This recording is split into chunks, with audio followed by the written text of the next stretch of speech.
Dalawa kayo sa pinakamahuhusay na artista sa telebisyon. Tsaka hindi lang komedyante, artista. No, artista, hindi komedyante. Kasi parang ilalagay natin sa box, di ba? Thank you. Thank you. Nag-umpisa kasi ako doon na semi po nung 16 ako.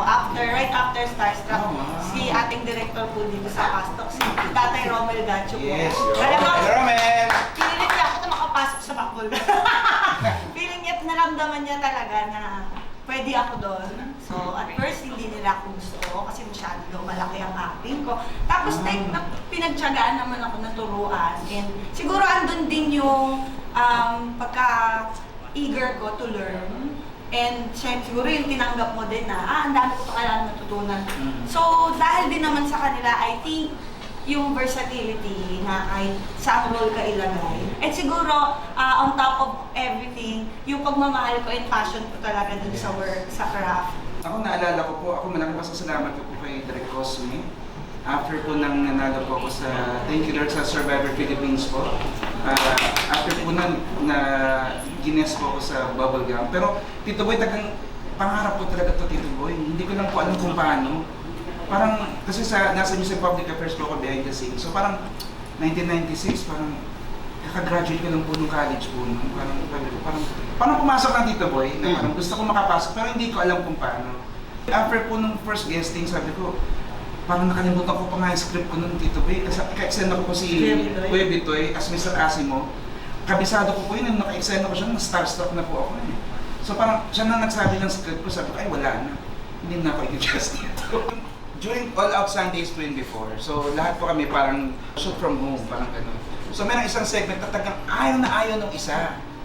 Tapos parang sinabi niya, wala kang kwenta, hindi ka nakakatulong. Ay, ito nanonood. Nanonood po siya. Okay. Sinabi niya tagay, wala kang kwenta, hindi ka nakakatulong sa ratings lang, wala kang karapatan sa AOS, parang gano'n.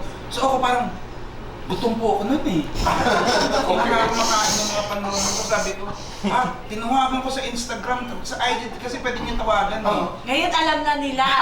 Mabash ka nila para tawagan mo sila. Tumawag ako tagad ng sasabi ko. Ako salamat sa comment mo, pero tiyatanggap ko yung comment mo, pero tanggapin mo rin yung comment ko. Sabi ko, trabaho lang to. Sabi mo nun, ginagawa lang namin to kasi work to eh, at kailangan namin magkaroon ng income. Kung di mo gusto, sabi ko, may choice ka na huwag manood. Ilipat mo yung channel. Yung isa kasi, yung sa anak ko, yung panganay ko. So meron siyang sinabi about my panganay. Kasi pag anak mo na eh. Oo, iba. Hindi po talaga ako sumasagot. Delete ko na lang. Kasi ang gusto ko, kung mapansin niyo po, sa mga social media pages ko, katatawanan lang. Yes. Happy lang. Kasi the world is already like that. So, Chaotic. pagpunta kayo dito, happy tayo. Isang beses, pinignan ko yung profile nung nag-comment. Tapos bagong panganak din siya. Tapos sabi ko, God bless your child. Gano'n. Kasi ang ibig ko lang sabihin doon, kailangan positive ka eh. Pag nagkaanak ka, alam ko mahirap. Pero dapat you can be as positive as you can get.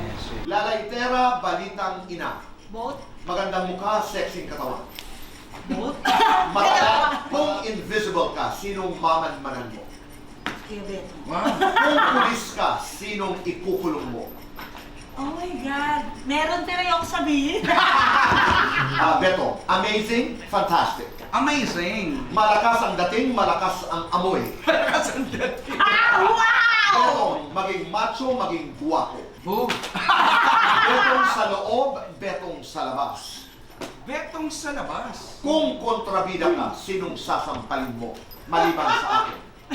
Charis Solomon. Hindi kasi itong manampal. Ipakita mo nga. Joke lang. Sinabi ko control din. Kung hindi ka artista, ano ka? Snatcher po. Hindi, naka-live selling. Sino mas mayaman? Charis. Beto. Mas tinitilian?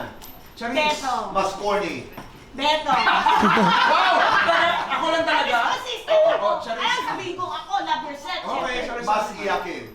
Charis. Kuya Beto. Mas pikon? Kuya Beto. Mas seryoso? Charis. Mas malambing? Charis. Wow! Mas tatagal pa sa bubble gum? Charis. Beto.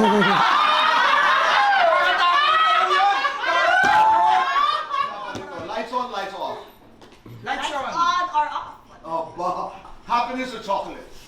Happiness! Best time for happiness. Every All the time. time. All the time. Talaga naman. Charis, ang taong mahilig tumawa ay... Mabango ang hininga. Beto, ang taong mahilig tumawa... Mahaba ang pasensya. Ganda no?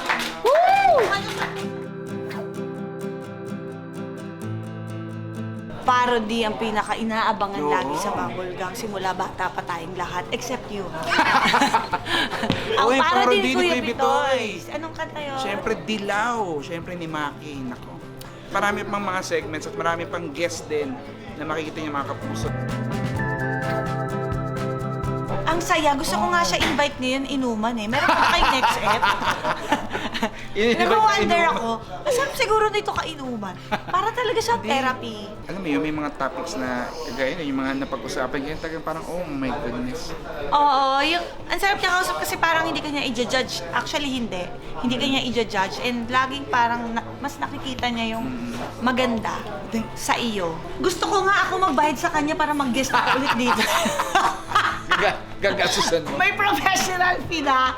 Ginawang psychiatrist. May PF. Yun lang. Nag-enjoy ako ting pasto. Oh, sobrang galing-galing, Tito Boy. So, very Thank you po, supportive. Tito Tito Boy. Boy.